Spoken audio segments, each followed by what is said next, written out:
the Sandigan Bayan 3rd Division, composed of Associate Justice myself, Associate Justice Ronald P. Moreno, and Associate Justice Fritz Brian Anthony M. De Los Santos, issued today, July 6, 2026, warrants of arrest and hold departure order in criminal case E-SB-26-CRM-0018 for plunder against Senator Rodante Dizon Marcoleta, Michael Tan Defensor, Joseph Varias Espiritu, and Aristotel Baluyot Veray.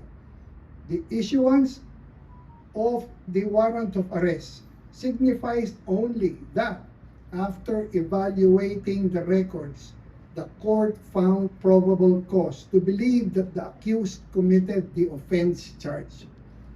Probable cause for the issuance of a warrant of arrest exists when the facts and circumstances would lead a reasonably discreet and prudent person to believe that an offense has been committed by the person sought to be arrested. Let me stress, yung warrant of arrest does not constitute a determination of guilt. Hindi pa guilty yan. All the accused continue to enjoy the constitutional presumption of innocence until their guilt is proven beyond reasonable doubt. Again, the court's proceedings are governed solely by the Constitution, the applicable laws, and the evidence properly presented before it.